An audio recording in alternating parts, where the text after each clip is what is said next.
7:45 time. ಹಾಂ 7:45 time. Time ಬಂದು 8 ಗಂಟೆ. ಇಂಡಿಯಾ ಗೇಟ್ ನೋಡಲೇಬೇಕು ಅಂತ ನಮ್ಮ ಮನೆಯವರು ಬಿಡ್ದಿರ ಕರ್ಕೊಂಡು ಬರ್ತಾ ಇದ್ದಾರೆ. ಏರ್ಪೋರ್ಟ್ಗೆ ಹೋಗ್ಬೇಕಿತ್ತು ಆ್ಯಕ್ಚುಲಿ, ಬಟ್ ಈ ವ್ಯೂ ಎಲ್ಲ ಮಿಸ್ ಮಾಡ್ಕೋತಾ ಇದ್ವಿ. ಯಾರೋ ಹೇಳಿದರು ನಮಗೆ ನೈಟಲ್ಲಿ ಹೋಗಿ ಇಂಡಿಯಾ ಗೇಟ್ಗೆ ಅಂತ. ಸೊ ನೋಡ್ಕೊಂಡೇ ಹೋಗ್ಬಿಡೋಣ, ಯಾಕೆ ಬೇಕು ಅಂತ ಹೇಳಿ ನೈಟ್ ಏರ್ಪೋರ್ಟ್ಗೆ ಹೋಗುವಾಗ ನೋಡೋಣ ಅಂತ ಪ್ಲ್ಯಾನ್ ಮಾಡಿದ್ವಿ. ಎಕ್ಸಾಕ್ಟ್ ಪ್ಲ್ಯಾನ್ ಪ್ರಕಾರನೇ ವರ್ಕೌಟ್ ಆಯಿತು. ಇವಾಗ ಇಂಡಿಯಾ ಗೇಟ್ ನೋಡಿಕೊಂಡು ಡೆಲ್ಲಿ ಟ್ರಿಪ್ ಮುಗೀತು, ಏರ್ಪೋರ್ಟ್ಗೆ ಹೋಗ್ತೀವಿ. ನಿಜ ಬೇಜಾರಾಗ್ತಿದೆ. ಎಲ್ಲದಕ್ಕಿಂತ ತುಂಬ ಇಷ್ಟ ಆಗಿದ್ದು ತಾಜ್ ಮಹಲ್ಲು. ತುಂಬ ಇನ್ನೂ ನೋಡಬೇಕು ಮತ್ತು ಅಂತ ಅನ್ನಿಸ್ತಾ ಇರೋದೂ ಅದೇನೆ. ಬನ್ನಿ ಸದ್ಯಕ್ಕೆ ಇವಾಗ ಇಂಡಿಯಾ ಗೇಟ್ ನೋಡೋಣ. ಎಕ್ಸ್ಪೀರಿಯನ್ಸ್ ಶೇರಿಂಗ್ಗೆ ವ್ಲಾಗಲ್ಲೇ ಹೇಳ್ತೀನಿ. ಸೊ ನಾವು ಇದು ಇನ್ನೊಂದು ಗೇಟಿಂದ ಬಂದಿದ್ದು. ಇದಲ್ದಿರ ಮತ್ತೂ ಒಂದು ಗೇಟ್ ಕೂಡ ಇದೆ, ಅಂಡರ್ ಗ್ರೌಂಡ್ನಲ್ಲಿ ಹೋಗಬೇಕು. ಸೊ ನಾವು ವಾಟರ್ ಇರುತ್ತೆ ಅಂತ ಈ ಗೇಟಲ್ಲಿ ಬಂದ್ವಿ. ಮತ್ತೆ ಕೆಳಗಡೆಯಿಂದ ಇಳ್ಕೊಂಡು ಹೋಗಿ ಒಂದು ಅರ್ಧ ಕಿಲೋಮೀಟ್ರು ನಡ್ಕೊಂಡೋಗಿ ಈ ಗೇಟಿಗೆ ಬಂದ್ವಿ. ಇಂಡಿಯಾ ಗೇಟ್ ಆ ಕಡೆಯಿಂದ ನ್ಯೂ ಡೆಲ್ಲಿ ಬಂದಂಗೆ ಕತ್ತಲ್ಲಿ ಬಂದ್ರೆ ಇಲ್ಲಿ ಮಧ್ಯದಲ್ಲಿ ನೋಡಿದ್ರೆ ಅವ್ರು ಕಾಣಿಸ್ತಾ ಇದ್ದಾರೆ.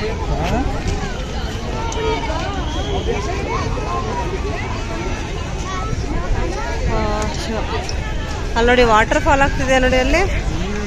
ಅದೂ ಕೇಸರಿ ಬಿಳಿ ಹೆಸರು ನೆನೆ ಬರ್ತಾ ಇದೆ. ಜನ ಜಂಗುಳಿ ಎಷ್ಟು ಜನ ಇದ್ದಾರೆ ಗೊತ್ತಾ.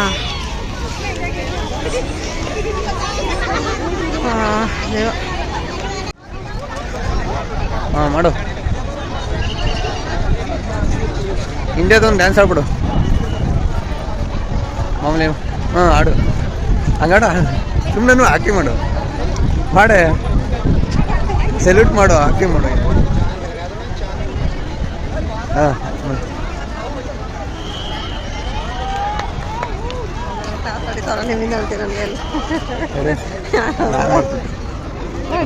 ನೋಡ್ರಿ.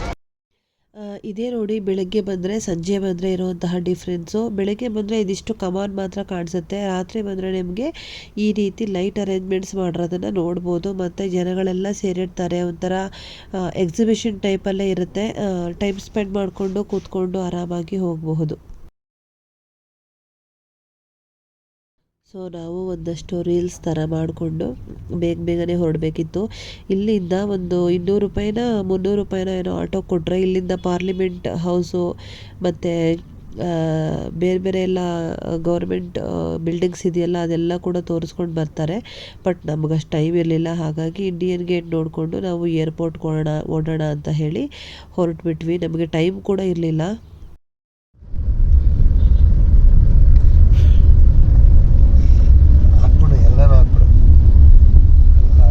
My husband doing like this, I am doing like this ಅಂದ್ಬಿಟ್ಟು ಹಾಕ್ತೀನಿ ಬಿಡಿ. ಕಾರಲ್ಲಿ ಇನ್ನೊಂದು ಕಡೆ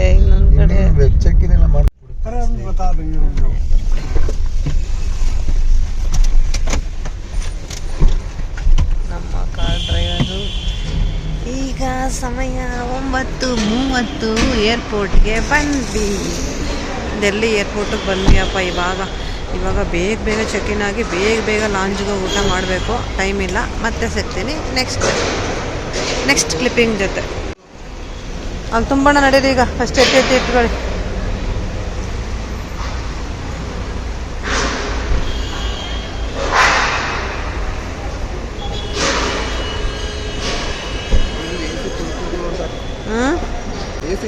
ಏನಕ್ಕೆ ತಗೊಂಡ ಹೊಸಿಬೋದ್ನ ತಗೊಂಡಾಗ ಅಂತೀನಿ.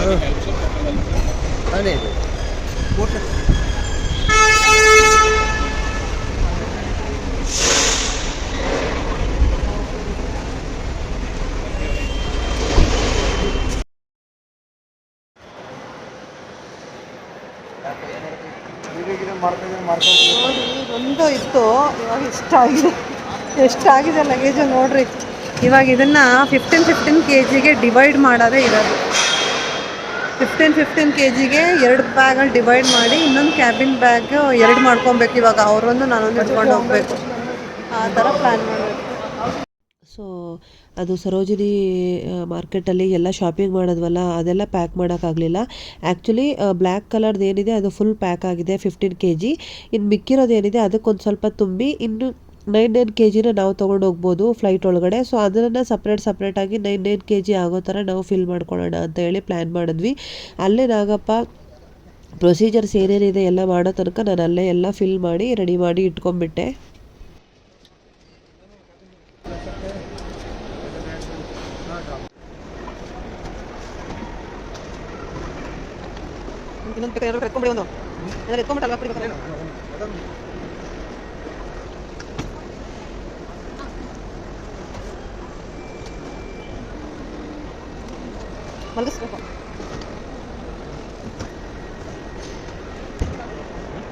ಯಪ್ಪ ದೇವ್ರೆ, ಇವಾಗ ಲಗೇಜ್ದು ಓಕೆ ಆಯಿತು, ಎಲ್ಲ ತುಂಬಿದ್ವಿ ಒಂದು ಕಡೆ.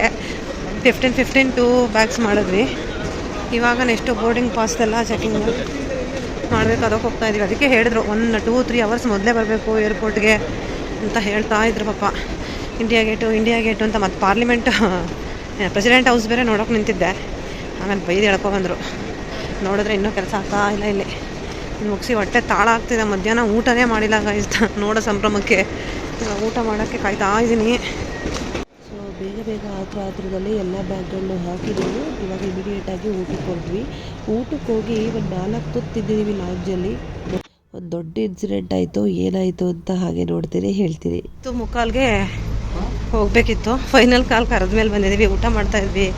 ಅಯ್ಯೋ, ಅಲ್ಲೊಂದು ದೊಡ್ಡ ಇಶ್ಯೂ ಆಯಿತು. ಬ್ಯಾಟ್ರಿ ನಮ್ಮ ಚೆಕಿನ್ ಬ್ಯಾಗಲ್ಲೇ ಉಳ್ಕೊಂಡ್ಬಿಟ್ಟು ಮತ್ತೆ ಫೋನ್ ಮಾಡಿ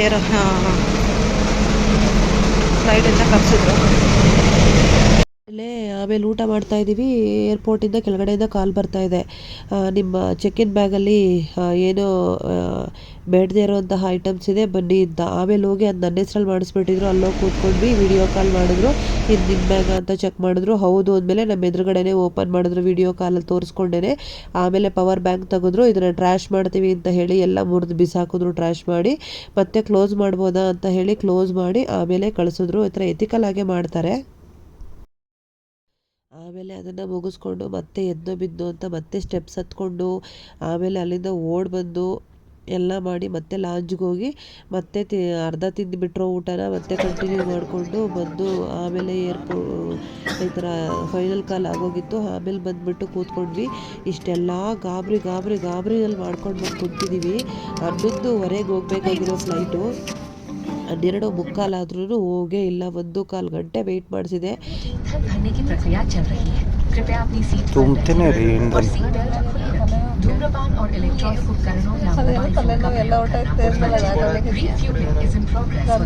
ಅದೆಲ್ಲ ಒಳಗಡೆ ಇಟ್ಟಿನಿ. ಪೆಟ್ರೋಲ್ ಈಗ ತುಂಬ್ತಾ ಇದಾರಂತೆ. 11:15ಗೆ ಹೊರಡಬೇಕಾಗಿರೋ ಫ್ಲೈಟು 12:45 ಹೊರಡ್ತಾ ಇದೆ. ಅದು ಇವಾಗ ರನ್ವೇಗೆ ಹೋಗ್ತಾ ಇರೋದು. ಮತ್ತು ಅಲ್ಲಿಂದ ಎಷ್ಟು ಗಂಟೆಗೆ ಬರುತ್ತೆ, ಅಥವಾ ಇವಾಗಲೇ ಮೂವ್ ಆಗುತ್ತಾ, ಟೇಕ್ ಆಫ್ ಆಗುತ್ತಾ ಗೊತ್ತಿಲ್ಲ. 11:15ಯಿಂದ 12:45ವರೆಗೆ 1.25 ಗಂಟೆ ಡಿಲೇ ಆಗಿದೆ.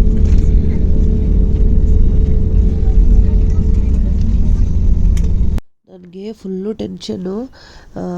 ಏರ್ ಕಂಜಕ್ಷನ್ ಆಗಿದೆ ಅಂತ ಹೇಳೋರು, ವೆದರ್ ಚೇಂಜ್ ಆಗಿದೆ ಅಂತ ಹೇಳೋರು, ಬೇರೆ ಫ್ಲೈಟ್ಗಳು ಹೋಗ್ತಾ ಇದೆ, ಟ್ರಾಫಿಕ್ ಇದೆ, ಕೆಳಗಡೆ ನಾನಕ್ಕೆ ಹೋಗಬೇಕು ಅನ್ನೋರು. ನಮ್ಮ ಮನೆಯವರು ಪೆಟ್ರೋಲ್ ತುಂಬಿಸ್ತಾ ಇದೆ ಸುಮ್ಮನೆ ಹೇಳ್ಕೊಂಡು ತಮಾಷೆ ಮಾಡೋರು. ಬಟ್ ಅವ್ರು ತಮಾಷೆ ಮಾಡ್ತಿದ್ದಷ್ಟು ನನಗೆ ಟೆನ್ಷನ್ನೇ ಆಗ್ತಾಯಿತ್ತು. ಅವ್ರಿಗೆ ಈ ಥರದ್ದೆಲ್ಲ ಅವ್ರು ನೋಡಿದ್ದಾರೆ, ಡೆಲ್ಲಿಗೆಲ್ಲ ಬಂದಿದ್ದಾರೆ ಒಂದು 3-4 ಸರಿ ಹೋಯಿತು. ಬಟ್ ನನಗೆ ತುಂಬ ಭಯ ಆಗ್ತಾಯಿತ್ತು. ಏಕೆಂದರೆ ನಾನು ಇಂಟರ್ನ್ಯಾಷನಲ್ ಫ್ಲೈಟಲ್ಲೂ ಈ ಥರ ಎಕ್ಸ್ಪೀರಿಯೆನ್ಸ್ ಮಾಡಿರಲಿಲ್ಲ.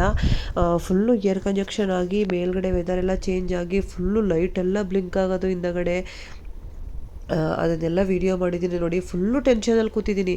ಅಲ್ಲಲ್ಲೇ ಸುತ್ತು ಹೊಡಿತಾನೇ ಇದ್ದಾರೆ ಅವರು. ಮೂವೇ ಆಗ್ತಾಯಿಲ್ಲ. ಏನಕ್ಕೆ ಅಂತಲೇ ಗೊತ್ತಿಲ್ಲ. ಫುಲ್ಲು ಮೇಲಕ್ಕೆ ಹೋಗೇ ಇಲ್ಲ ಅವರು. ಈ ಥರ ಆದಾಗ ಮಾತ್ರ ಮೇಲ್ಗಡೆ ಹೋಗಿದ್ದಾರೆ. ಮತ್ತೆ ಸ್ವಲ್ಪ ಹೊತ್ತಿಗೆ ಮತ್ತೆ ಕೆಳಗಡೆನೇ ಬಂದು ಕೆಳಗಡೆ ಸಿಟಿನೇ ಕಾಣಿಸ್ತಾ ಇದೆ. ಹಿಂಗೆ ಮಾಡ್ತಾಯಿದ್ರು, ಮೇಲಕ್ಕೆ ಹೋಗೋರು ಕೆಳಗಡೆ ಬರೋರು. ತುಂಬ ಟೆನ್ಷನ್ ಆಯಿತು ನನಗಂತೂ ಸೀರಿಯಸ್ ಆಗಿ.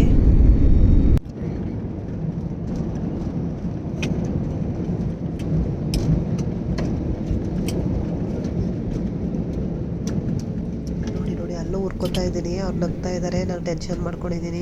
ಏನಪ್ಪ ಇವರು ಅಂತ ಅಂದ್ಕೊಂಡು ಕೋಪ ಮಾಡ್ಕೊತಾ ಇದ್ದೀನಿ. ಸೊ 4 ಗಂಟೆ ಆಗಿದೆ. 4 ಗಂಟೆಗೆ ಬಂದು ರೀಚ್ ಆಗಿದ್ದೀವಿ. 2 ಗಂಟೆಗೆ ರೀಚ್ ಆಗಬೇಕಾಗಿರೋರು. ನಾವು ಹೊರಟಿದ್ದು ಆ್ಯಕ್ಚುಲಿ 30ನೇ ತಾರೀಕು. ನಮಗೆ ಫ್ಲೈಟ್ ಹಿಡಿದ್ದು 1ನೇ ತಾರೀಕು ಬೆಳಗ್ಗೆ ಅರ್ಲಿ ಮಾರ್ನಿಂಗು. ಬಟ್ ನಮಗೆ ಇಲ್ಲಿ ಬಂದು ಸ್ವಲ್ಪ ವೀಡಿಯೋಸು, ಚೆಕ್ಕಿನ್ನು ಮತ್ತು ಲಾಂಜಲ್ಲಿ ಊಟ ಎಲ್ಲ ಆಗಲಿ ಅಂತ ಬೇಗ ಬಂದಿದ್ವಿ. 30ನೇ ತಾರೀಕಿಗೆ ಹೊರಟಿದ್ವಿ. ಇವತ್ತು ಬಂದು ಡೇಟು 4. ಆ್ಯಕ್ಚುಲಿ 4ನೇ ತಾರೀಕು ಮಧ್ಯರಾತ್ರಿ 2 ಗಂಟೆಗೆ ನಾವು ಬಂದುಬಿಡ್ಬೇಕಿತ್ತು. ಅಂದರೆ ಅಲ್ಲಿಂದ 11:15ಗೆ ಬುಕ್ ಮಾಡಿದ್ದು. 12:30, 1:30, 2 ಗಂಟೆ, ಮ್ಯಾಕ್ಸಿಮಮ್ 2:30ಗೆ ಬರಬೇಕಿತ್ತು. ಬಟ್ ಅದು ಇವಾಗ 4 ಗಂಟೆ ಆಗಿದೆ ಟೈಮು. ಎಂಥ ವರ್ಸ್ಟ್ ಎಕ್ಸ್ಪೀರಿಯನ್ಸ್ ಅಂದರೆ ವರ್ಸ್ಟ್ ಎಕ್ಸ್ಪೀರಿಯನ್ಸ್ ಆಗ್ತಾಯಿದೆ ನನಗಂತೂ. ಇವತ್ತು ಎಷ್ಟು ಜೀವ ಎಲ್ಲ ಬಾಯಿಗೆ ಬಂದಿದೆ ಅಂತಾರಲ್ಲ ಹಂಗಾಗಿದೆ. ಯಾವತ್ತೂ ಫ್ಲೈಟ್ನ ಇಂಟರ್ನ್ಯಾಷನಲ್ ಟ್ರಿಪ್ ಹೋದಾಗಲೂ ಇಷ್ಟು ಭಯ ಆಗಿರಲಿಲ್ಲ. ಈಸಿಯಾಗಿ ಟೇಕಪ್ ಆಯಿತು, ಈಸಿಯಾಗಿ ಲ್ಯಾಂಡ್ ಆಯಿತು. ಈ ಥರ ಏನೂ ಎಕ್ಸ್ಪೀರಿಯನ್ಸೇ ಆಗಿರಲಿಲ್ಲ. ಇವತ್ತು ನೋಡಿದ್ರೆ ಎಲ್ಲ ಮುಗಿಸಿದ್ವಿ. ಅಲ್ಲೂ ಹರಿಬರಿಲೇ ಬಂದ್ವಿ. ನೆಮ್ಮದಿಯಾಗಿ ಡೆಲ್ಲಿನಲ್ಲಿ 2 ದಿನ ಮಲಗಿದ್ದೀವಿ ಅನ್ನೋ ಅಂತ ಪೀಸ್ಫುಲ್ನೆಸ್ಸೇ ಇಲ್ಲ ನಮಗೆ. ಅಷ್ಟು ಬ್ಯುಸಿ ಶೆಡ್ಯೂಲ್ನಲ್ಲಿ ಎಲ್ಲ ಕವರ್ ಮಾಡೋಣ ಅಂತ ಅಂದ್ಕೊಂಡು ಬಂದಿದ್ದೀವಿ. ಹಂಗೂ ಬರೋ ಟೈಮ್ನಲ್ಲಿನೂ ಇಂಡಿಯಾ ಗೇಟ್ ನೋಡಿಕೊಂಡು ಬೇಗ ಬಿಟ್ಟು ಏರ್ಪೋರ್ಟಿಗೆ ಬಂದ್ವಿ. ಏರ್ಪೋರ್ಟಿಗೆ ಬಂದು ಎಲ್ಲ ಬ್ಯಾಗು ಚೆಕ್ಇನ್ ಮಾಡಿ ಲಾಂಚ್ಗೆ ಹೋಗೋಣ ಊಟ ತಿನ್ನೋಕ್ಕೆ ಅಂತ ಹೋಗಿದ್ದೀವಿ. ನನ್ನ ಹಸ್ಬೆಂಡ್ ಏನು ಮಾಡಿದ್ದಾರೆ, ಮಿಸ್ ಆಗಿ ಪವರ್ ಬ್ಯಾಂಕ್ನ ಮೇನ್ ಸೂಟ್ಕೇಸಲ್ಲಿ ಹಾಕ್ಬಿಟ್ಟಿದ್ದಾರೆ. ಸೊ ಅದು ಬಂದು ಡಿಟೆಕ್ಟ್ ಆಯಿತು. ಆಮೇಲೆ ಡಿಟೆಕ್ಟ್ ಆಯಿತು ಅಂತ ಊಟ ಮಾಡ್ತಾಯಿದ್ವಿ. ಲಾಂಜಲ್ಲಿ ಫೋನ್ ಮಾಡಿದ್ರು ನನಗೆ, ನಿಮ್ಮದೇನೋ ಅನ್ವಾಂಟೆಡ್ ಥಿಂಗ್ಸು ಈ ಬ್ಯಾಗಲ್ಲಿದೆ ಅಂತ ಹೇಳಿ. ಆಮೇಲೆ ಸರಿ ಅಂತ ಇಬ್ಬರು ಕೆಳಗಡೆ ಓಡಿ ಬಂದ್ವಿ. ಆಮೇಲೆ ನನ್ನ ಹೆಸರಲ್ಲಿ ಮಾಡಿಬಿಟ್ಟಿದ್ವಿ ಅವರು ಬ್ಯಾಗನ್ನು. ಅವ್ರ ಬ್ಯಾಗ್ ವಿಡಿಯೋ ಕಾಲ್ ಮಾಡಿ ಬ್ಯಾಗ್ ಓಪನ್ ಮಾಡ್ತಾಯಿದ್ದೀನಿ, ಓಪನ್ ಮಾಡಲ ಅಂದರು. ಮಾಡಿಂದೆ ಅಲ್ಲಿ ಓಪನ್ ಮಾಡಿದಾಗ ಪವರ್ ಬ್ಯಾಂಕ್ ಇತ್ತು. ಅದನ್ನು ನಮಗೆ ಕೊಡೋದಿಲ್ಲ, ಅಲ್ಲೇ ಟ್ರ್ಯಾಶ್ ಮಾಡಿಬಿಡ್ತಾರೆ. ಸೊ ಎಲ್ಲ ಟ್ರ್ಯಾಶ್ ಮಾಡಿ ಬಿಸಾಕಿದ್ರು. ಅದು ಫಸ್ಟ್ ಒಂದು ಬ್ಯಾಡ್ ಥಿಂಗ್ಸ್ ಸ್ಟಾರ್ಟ್ ಆಗೋಕ್ಕೆ ಶುರುವಾಯಿತು ಆ ಏರ್ಪೋರ್ಟಲ್ಲಿ, ಡೆಲ್ಲಿ ಏರ್ಪೋರ್ಟಲ್ಲಿ. ಮೊದಲೇ ಲೇಟು ಅಂತ ಓಡಿ ಬಂದಿದ್ದೆ ನಾವು 8 ಹೆಚ್ಚು ಕಡಿಮೆ 9:15ಗೆ Delhi airport reach ಆಗಿದ್ವಿ.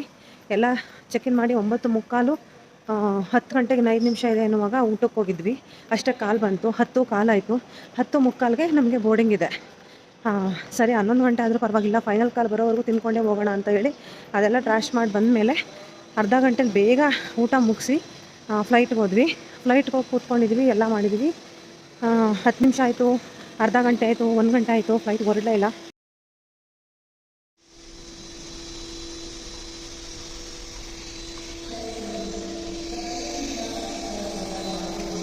Finally airport exit ಆಗ್ತಾ ಇದ್ದೀವಿ.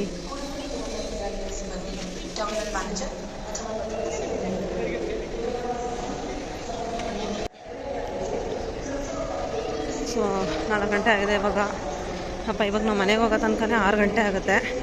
1 ಅವರ್ ನಾನು ಮಲಗಿದ್ದು ಮತ್ತೆ ಆಫೀಸ್ಗೆ ಹೊರಡ್ಬೇಕು ಇವರು ಮಂಡೇ. ಎಲ್ಲಾದರೂ ಯಾವುದಾದ್ರೂ ಓಕೆ. ಏನು ನೋಡಿ ಯಾವುದು ಕಡಿಮೆ ಇದೆ ನೋಡಿ.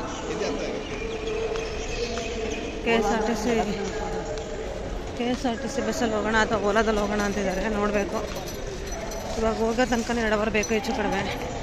6 ಗಂಟೆ ಆಗುತ್ತೆ ರೀಚ್ ಆಗೋದು. 2 ಅವರ್ ಮಲಗಿದ್ದು ಮತ್ತೆ ಆಫೀಸ್ಗೆ ಓಡಬೇಕು ಅವರು. ಸೊ ಏನು 1 ಅವರ್ ಆದರೂ ಹಾಫ್ ಆನ್ ಅವರ್ ಆಯಿತು. ಸ್ವಲ್ಪ ಲೇಟ್ ಆಗುತ್ತೆ, ಒಂದು 10 ನಿಮಿಷ ಲೇಟ್ ಆಗುತ್ತೆ, ವೆಯ್ಟ್ ಮಾಡಿ ಅಂತ ಹೇಳಿ ಅನೌನ್ಸ್ ಮಾಡಿದ್ರು. ಕ್ಯಾಪ್ಟನ್ ಹೇಳ್ತಾ ಇದ್ದಾರೆ ಏನೋ ಏರ್ ಕಂಜೆಕ್ಷನ್ ಆಗಿದೆ, ಇನ್ನೂ 8 ಫ್ಲೈಟ್ ಇದೆ, ಅದು ಮೂವ್ ಆದಮೇಲೆ ನಾವು ಹೋಗಬೇಕು ಅಂತ ಹೇಳಿದ್ರು. 10 ನಿಮಿಷ ಆಗುತ್ತೆ ಅಂದರು. ಆಮೇಲೆ 10 ನಿಮಿಷ ಆಯಿತು. ಆಮೇಲೆ ಇನ್ನೊಂದು 20 ನಿಮಿಷ ಆಗ್ಬೋದು ಅಂದರು. ಆಮೇಲೆ ಇನ್ನೊಂದು 10 ನಿಮಿಷ ಅಂದರು. ಹೆಚ್ಚು ಕಡಿಮೆ 1 ಅವರ್ ಆಯಿತು. 1 ಅವರ್ ಆದ್ರೂ ಹೊರಡಲೇ ಇಲ್ಲ. ನಮ್ಗೆ ಆವಾಗಲೇ ತುಂಬ ಭಯ ಸ್ಟಾರ್ಟ್ ಆಯಿತು. ಏರ್ ಕಂಜೆಕ್ಷನ್ ಅಂದರೆ ಏನು, ಮೇಲ್ಗಡೆ ಎಲ್ಲ ಒಂಥರ ಟ್ರಾಫಿಕ್ ಆಗಿದೆ ಅಂತ ಒಬ್ಬರು ಹೇಳೋರು, ಕೆಳಗಡೆ ಎಲ್ಲ ಇನ್ನೂ ಫ್ಲೈಟ್ಗಳಿದೆ, ಅವೆಲ್ಲ ಮೂವ್ ಆಗಬೇಕು, ಅದೆಲ್ಲ ಹೋಗಾದ್ಮೇಲೆ ನಾವು ಹೋಗಬೇಕು ಅಂತ ಹೇಳೋರು. One of the first experience ಅಂತಲೇ ಹೇಳ್ಬೋದು. ನಮಗೆ ಭಯ ಸ್ಟಾರ್ಟ್ ಆಗಿತ್ತು ಆಲ್ರೆಡಿ. ಬಟ್ ಕೂತ್ಕೊಂಡಿದ್ವಿ ಇನ್ನೇನು ಮಾಡೋದು ಅಂತ. ಅದರಿಂದ ಏನೋ ಮಾಡಿ ಕೊನೆಗೆ 12:15 1 ಗಂಟೆಗೇನೋ ಫ್ಲೈಟ್ ಸ್ಟಾರ್ಟ್ ಆಯಿತು. ನಾನು ಅದನ್ನು ವಿಡಿಯೋ ಮಾಡಿದ್ದೀನಿ. ಫ್ಲೈಟ್ ಸ್ಟಾರ್ಟ್ ಆಯಿತು. ಆವಾಗ ಸ್ಟಾರ್ಟ್ ಆಗಿ 5 ನಿಮಿಷ ಆಗಿಲ್ಲ, ಫುಲ್ಲು ಆ ಕಡೆ ಆಗೋಕ್ಕೆ ಸ್ಟಾರ್ಟ್ ಆಯಿತು. ಫುಲ್ಲು ಭಯ ಆಗ್ತಾಯಿದೆ ನಮಗೆ, ಏನೋ ಎತ್ತ ಅಂತ.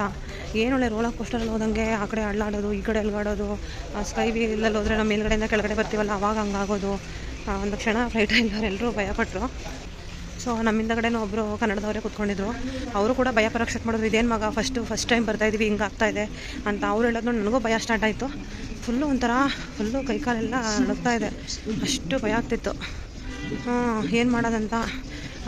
ಆಮೇಲೆ ದೇವರಿಗೆ ಎಷ್ಟು ಅರಕೆ ಹಾಕಿದ್ದೀನಿ ಅಂತಂದರೆ ಅದೆಲ್ಲದಕ್ಕಿಂತ ಹೆಚ್ಚಾಗಿ ಫ್ಲೈಟ್ ತೋರಿಸೋಣ ಅಂತೇಳಿ ನಮ್ಮ ಅಪ್ಪನ ಕಾಲ್ ಮಾಡಿದ್ದೀನಿ. ಫಸ್ಟ್ ಟೈಮ್ ನಾನು ಲಾಸ್ಟ್ ಟೈಮ್ ಎಲ್ಲ ಆ ಥರ ಮಾಡೇ ಇರಲಿಲ್ಲ. ಬಂದ ತಕ್ಷಣ ನೆಟ್ವರ್ಕ್ ಕೊಟ್ಟೋಗಿತ್ತು. ನೆಟ್ವರ್ಕ್ ಇನ್ನೂ ಇದೆಯಲ್ಲ ಅಂತ ಫೋನ್ ಮಾಡಿದ್ರೆ ನಮ್ಮ ಚಿಕ್ಕಪ್ಪನ ಮಗ ಒಬ್ಬರಿದ್ದಾರೆ ಅಣ್ಣ, ಅವ್ರ ಹೆಂಡತಿಗೆ ಏನೋ ಸೀರಿಯಸ್ ಆಗಿದೆ ಅಂತ ಹೇಳ್ಬಿಟ್ರು ಇರೋ ಟೈಮ್ನಲ್ಲಿ. ನನಗೆ ಒಂಥರ ಶಾಕು. ಚಿಕ್ಕವರು ಒಬ್ಳು ಹೆಣ್ಮಗಳಿದ್ದಾಳೆ, ಏನಪ್ಪ ಎತ್ತ ಅಂತ ಅದು ಬೇರೆ ಟೆನ್ಷನ್, ತುಂಬ ಶಿವರಿಂಗ್ ಆಗೋಕ್ಕೆ ಸ್ಟಾರ್ಟ್ ಆಯಿತು. ಇನ್ನೊಂದು ಕಡೆ ನನ್ನ ಮಗ 11:30 ಆಗಿದೆ, ನಮ್ಮ ಅತ್ತೆ ಕಾಲ್ ಮಾಡಿಸಿದ್ದಾರೆ. ಅವರು ಅಮ್ಮ ನಾಳೆ ಬರ್ತೀಯ ಅಲ್ವಮ್ಮ, ಪ್ರಾಮಿಸ್ ಬರ್ತೀಯ ಅಲ್ವಮ್ಮ ನೀನು ನಾನು ಕರ್ಕೊಂಡು ಹೋಗೋಕ್ಕೆ ಅಂತ ಹೇಳ್ತಾ ಇದ್ದಾನೆ. ನಾನು ಬರ್ತೀನಿ ಮಗ ಪ್ರಾಮಿಸ್ ಅಂತ ಹೇಳಲೇ ಇಲ್ಲ. ಅದೊಂದು ಕಾಡೋಕ್ಕೆ ಸ್ಟಾರ್ಟ್ ಆಯಿತು. ಸೊ ಏನೇನೋ ಮಾಡಿ ಹಂಗೂ ಹಿಂಗೂ ಮಾಡಿ ಕೊನೆಗೆ ಬೆಂಗಳೂರು ರೀಚ್ ಆದ್ವಿಯಪ್ಪ. ಇವಾಗ ಕ್ಯಾಬಲ್ಲಿ ಹೋಗ್ತಾ ಇದ್ದೀವಿ. ಆಲ್ಮೋಸ್ಟ್ 4:15 ಆಗಿದೆ. ಕ್ಯಾಬ್ ಬುಕ್ ಮಾಡ್ಕೊಂಡು ಮನೆಗೆ ಹೋಗ್ತಾ ಇದ್ದೀವಿ. ಇನ್ನು ಏರ್ಪೋರ್ಟ್ಗೆ ಬಸ್ ಹತ್ತಿ, ಆ ಏರ್ಪೋರ್ಟ್ ಬಸ್ಸು ಬನಶಂಕರಿ ನಿಲ್ಲಿಸಿ ಮತ್ತೆ ಅಲ್ಲಿ ಕ್ಯಾಬ್ ಮಾಡಿ ಮತ್ತೆ ಮನೆಗೆ ಹೋಗಿ ಅಷ್ಟು ಶಕ್ತಿ ಇಲ್ಲ ಇವಾಗ. ಸೊ ಕ್ಯಾಬ್ ಮಾಡ್ಕೊಂಡು ಮನೆಗೆ ಹೋಗೋಣ ಅಂತ ಹೋಗ್ತಾ ಇದ್ದೀವಿ. ನನ್ನ ಮಗ ಬೇರೆ ಪ್ರಾಮಿಸ್ ಬರ್ತೀಯಮ್ಮ ಅಂತಿದ್ದ. ನಾನು ಬೇರೆ ಪ್ರಾಮಿಸ್ ಬರ್ತೀನಪ್ಪ ಅಂತ ಯಾಕೆ ಹೇಳಲಿಲ್ಲ ಅಂತಂದರೆ, ನಾಳೆ ಹೋಗೋಕ್ಕಾಗುತ್ತೋ ಏನೋ, ಇವತ್ತು ಬೆಳಗ್ಗೆ ಹೋಗಿ ರೀಚ್ ಆಗುತ್ತೆ 4 ಗಂಟೆ 5 ಗಂಟೆ ಆಗುತ್ತೆ. ಆಮೇಲೆ ಮತ್ತೆ ಇವತ್ತೆಲ್ಲ ಪೂರ ಬಟ್ಟೆಗಳಿದೆ, ರೆಸ್ಟ್ ಮಾಡಬೇಕಾಗಿರುತ್ತೆ. ಟ್ಯೂಸ್ಡೇ ಹೋಗೋಣ, ಹೋಗಿ ಕರ್ಕೊಂಡು ಹಂಗೆ ಊರಿಗೆ ಹೋಗೋಣ ಅಂತ ಪ್ಲ್ಯಾನಲ್ಲಿದ್ದೆ. ಸೊ ಹಾಗಾಗಿ ನಾನು ಪ್ರಾಮಿಸ್ ಅಂತ ಹೇಳಲಿಲ್ಲ. ನಂಗೆ ಅದೊಂದು ಕಾಡೋಕ್ಕೆ ಸ್ಟಾರ್ಟ್ ಆಯಿತು. ಸೊ ನಾನು ಮಧ್ಯಾಹ್ನ ಪ್ರಾಮಿಸ್ ಅಂತಲೂ ಏನೂ ಹೇಳಿಲ್ವಲ್ಲ, ನಾನು ಯಾಕೆ ಹಂಗೆ ಮಾಡಿ ಬರ್ತೀನಪ್ಪ ಪ್ರಾಮಿಸ್ ಅಂತ ಹೇಳ್ಬಿಡ್ಬೇಕಿತ್ತು ಅಂತ ಅದೊಂದು ಕಾಡೋಕ್ಕೆ ಸ್ಟಾರ್ಟ್ ಆಯಿತು. ಈ ಕಡೆ ಅದೊಂದು ಭಯ, ಈ ಕಡೆ ನಮ್ಮ ಚಿಕ್ಕಪ್ಪನ ಮಗ ಬ್ರದರ್ ವೈಫ್ಗೆ ಏನೋ ಆಗಿದೆ ಅಂತ ಇದ್ದಾರೆ. ಈ ಕಡೆ ಏರೆಲ್ಲ ಫ್ಲೈಟ್ ಬೇರೆ ಈ ಥರ ಏನೇನೋ ಅನ್ನಿಸ್ತಾ ಇದೆ. 1 ಅವರ್ ಆಲ್ಮೋಸ್ಟ್ 1.5 ಅವರ್ 2 ಅವರ್ಸ್ ಲೇಟೇ ಹೋಗ್ತಾ ಇದೆ. ಎಲ್ಲ ಒಂಥರ ಟೆನ್ಷನ್ ಆಗಿತ್ತು. ಆಮೇಲೆ ಅದು ಬೇರೆ ಅಲ್ಗಾಡಿ ಮಾಡಿ ರಾಮಾಯಣ ಆಯ್ತಪ್ಪ. ಅಲ್ಲಿ ಮುಂದಗಡೆ ಇರೋರು ಬೇರೆ ಫುಲ್ಲು ಸಫೋಕೇಟೆಡ್ ಆಗಿದ್ದಾರೆ. ಫುಲ್ಲು ಮೇಲ್ಗಡೆಯಿಂದ ಜಾಸ್ತಿ ಏರ್ ಬರೋ ಥರ ಮಾಡ್ಕೊತಾ ಇದ್ದಾರೆ. ಬಟ್ ಆದರೂ ಸಫೋಕೇಷನ್ ಆಗ್ತಾ ಇಲ್ಲ. ಅದೇ ಏರ್ ಕಂಜಕ್ಷನ್ನೇ, ಬಟ್ ಅವ್ರು ಸಫೋಕೇಷನ್ ಆಗ್ತಿರೋದು ನೋಡಿದ್ರೆ ನಮ್ಗೊಂದು ಸ್ವಲ್ಪ ಭಯ ಆಯಿತು. ಏರ್ ಕಂಜಕ್ಷನ್ ಭಯ ಆಯಿತು. ಆಮೇಲೆ ಆ ಕಡೆ ಈ ಕಡೆ ಸ್ವಲ್ಪ ಅಲ್ಗಾಡೋದು, ಏರ್ ಸ್ಕೈ ವೀಲರಲ್ಲಿ ಹೋದ್ರೆ ಆಗ್ತಿತ್ತಲ್ಲ ಹಂಗಾಗೋದು, ಹಂಗೆಲ್ಲ ಆಯ್ತಲ್ಲ, ಸ್ವಲ್ಪ ಭಯ ಆಯಿತು. ವೆದರಿಂದ ಆಗಿರೋದು, ವೆದರ್ ಹಂಗಿತ್ತಲ್ವಾ, ಸೊ ಹಾಗಾಗಿ ಹಂಗೆ ಆಗಿರೋದು ಅಂತ. ಆಮೇಲೆ ಇರೋಷ್ಟು ಸಿಟ್ಟಲ್ಲ ಅವ್ರು ಬಂದ್ಬಿಟ್ಟು ಹೇಳಿದ್ರು ನಮಗೆ. ಇಂಟರ್ನ್ಯಾಷನಲ್ ಫ್ಲೈಟ್ಗಳು ಸಂಡೇ ಜಾಸ್ತಿ ಬಂದಿರ್ತವೆ. ಆಮೇಲೆ ಅರೈವಲ್ ಅಂತಂದ್ಮೇಲೆ ಅರ್ಧ ಗಂಟೆ ನೆನ್ನೆ ಅರೈವಲ್ ಆಗಿದೆ ಅಂತ ಹೇಳಿದ್ರು. ಅದರಲ್ಲಿ ಒಂದು 10 ನಿಮಿಷಕ್ಕೇ ಕೆಳಗಡೆ ಬಂದೇ ಬಿಟ್ರು, ಲ್ಯಾಂಡು ಆಗ್ಬಿಟ್ರು. ಇವತ್ತು ಅರೈವಲ್ ಆಗಿದೆ ಅಂತ ಅವ್ನು ಹೇಳಿ ಅರ್ಧ ಗಂಟೆ ಆಗಿ ಆಮೇಲೆ ಕೆಳಗಡೆ ಬರೋಕ್ಕೂ ಒಂದಷ್ಟು ಟೈಮ್ ತೊಗೊಂಡು ಎಷ್ಟು ಒಂದು ಅರ್ಧ ಮುಕ್ಕಾಲು ಗಂಟೆನೇ ತೊಗೊಂಡ. ಫುಲ್ಲು ಟೆನ್ಷನ್ ಅಪ್ಪ. ಅಲ್ಲಿ ಬರ್ತೀನಿ ಬಂದ್ಬಿಟ್ಟು ಕೆಳಗಡೆ ಇಳಿದ್ಬಿಟ್ಟು ಏರ್ಪೋರ್ಟ್ ಬಸ್ಸಿಂದ ಏರ್ಪೋರ್ಟಿಗೆ ಬರೋಣ ಅಂತ ಫ್ಲೈಟಿಂದ ಕೆಳಗಡೆ ಬಸ್ ಹತ್ತಿದ್ದೀನಿ. ಸಾಹೇಬ್ರು ಫೋನ್ ಬಂದಿದ್ದಾರೆ ಫ್ಲೈಟಲ್ಲೇ, ಮತ್ತೆ ಓಡಿದ್ರು. ನಾನು ಬಸ್ಸಲ್ಲೇ ಉಳ್ಕೊಂಡೆ, ಇವ್ರು ಫ್ಲೈಟಿಗೆ ಓಡಿದ್ರು. ನನ್ನ ಬಸ್ ಮೂವ್ ಆಗಿ ಏರ್ಪೋರ್ಟಿಗೆ ಬಂತು. ಇವ್ರು ಆಮೇಲೆ ನೆಕ್ಸ್ಟ್ ಬಸ್ಸಲ್ಲಿ ಬಂದರು. ಇವ್ರು ಬಂದರೆ ಕಾಣಿಸ್ಲಿ ಫಸ್ಟೇ ಅಂತ ಅಲ್ಲೇ ಇಟ್ಬಿಟ್ಟು ಹೋಗಿದ್ದೀನಿ ಬ್ಯಾಗು. ಇವ್ರು ಅದೂ ನೋಡಿಲ್ಲ. ಇವ್ರ ಗಾಡಿಗೆ ಇವ್ರು ಇನ್ನೊಂದು ಕ್ಯಾಬಿನ್ ಬ್ಯಾಗ್ ಇದ್ರದ್ದು ಚೆಕಿನ್ ಬ್ಯಾಗ್ನ ಕಲೆಕ್ಟ್ ಮಾಡ್ಕೊಳಕ್ಕೆ ಹೋಗಿದ್ದಾರೆ. ನಾನು ವಾಶ್ರೂಮ್ಗೆ ಹೋಗೋಣ ಅಂತ ಹೋಗಿದ್ದೀನಿ. ಅಲ್ಲಿನ ರೆಡಿ ಇನ್ನೂ ಕ್ಲೀನಿಂಗ್ ಏನೋ ಮಾಡ್ತಾಯಿದ್ರು, ನೀರೇ ಬರ್ತಾಯಿಲ್ಲ. ಹೆಂಗಾಗಿದೆ ಫಸ್ಟ್ ಡೇ ಅಂದರೆ ಯಪ್ಪ ದೇವರ ನೆನೆಸ್ಕೊಳ್ಳೋಕ್ಕೂ ಭಯ ಆಗ್ತಾಯಿದೆ. ಟೈಮು 5:30 ಗೊತ್ತೇ ಇಲ್ವಾ?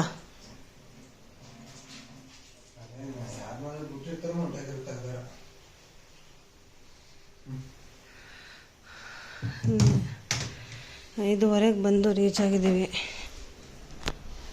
ಏನೋ ಮನೇಲಿ ಮತ್ತೆ ನೀರು ಬರ್ತಾಯಿಲ್ಲ, ಏನು ಪ್ರಾಬ್ಲಮ್ ಆಗಿದೆಯೋ ಏನೋ ಗೊತ್ತಿಲ್ಲ ಅಪಾರ್ಟ್ಮೆಂಟಲ್ಲಿ. ಸೊ ಎಲ್ಲಿಗೆ ಹೋಗಿ ನಿಂತ್ಕೊಳ್ಳುತ್ತಾ ಇದೆಲ್ಲ. ಸೊ ಬಂದ ತಕ್ಷಣವೇ ವಾಟರ್ ಪ್ರಾಬ್ಲಮ್ ಇತ್ತು, ಆ್ಯಸ್ ಯೂಶ್ವಲ್ ಹಾಗೆ ಇತ್ತು. ನಮಗೂ ಟೆನ್ಷನ್ ಆಯಿತು, ಹಾಳು ಬಿದ್ದೋಗ್ಲಿ ಅಂತ 5:30ಗೇನೋ ನಾವು ಮಲ್ಕೊಂಡಿದ್ದೆ. 5:45 6 ಗಂಟೆ ಅಂದ್ಕೊಳ್ಳಿ. 7:07ವರೆಗೆ ಎದ್ಬಿಟ್ಟೆ ನಾನು. ಎದ್ದೇಳೋ ಅಷ್ಟರಲ್ಲಿ ಸ್ಟ್ರಾಂಗಾಗಿ ನ್ಯೂಸ್ ಬಂತು ಅದಕ್ಕೆ ಇಲ್ಲ ಅಂತ. ನಮ್ಮ ಚಿಕ್ಕಪ್ಪನ ಮಗ ಇದ್ದಾನೆ, ಅವ್ರ ವೈಫು ನಮ್ಮ ಅತ್ತಿಗೆ ಅಂದರೆ. ಸೊ ಸರಿ ಅಂದ್ಬಿಟ್ಟು ಅಲ್ಲಿಗೆ ಹೊರಟ್ವಿ. ಬಸ್ ಹತ್ಕೊಂಡು ನಾನು ಹೋದೆ, ಹಸ್ಬೆಂಡ್ ಆಫೀಸ್ಗೆ ಹೋದರು. ಸೊ ಹೋಗುವಾಗ ಇರೋಷ್ಟು ಖುಷಿ ಬರೋವಾಗ ನಮಗೆ ಬರೋ ದಿನ ಎಸ್ಪೆಷಲಿ ಏರ್ಪೋರ್ಟಿಂದ ಇರಲಿಲ್ಲ ಅಂತ ಹೇಳ್ಬೋದು. ಈ ರೀತಿಯಾಗಿತ್ತು ನಮ್ಮ ಟ್ರಿಪ್ಪು.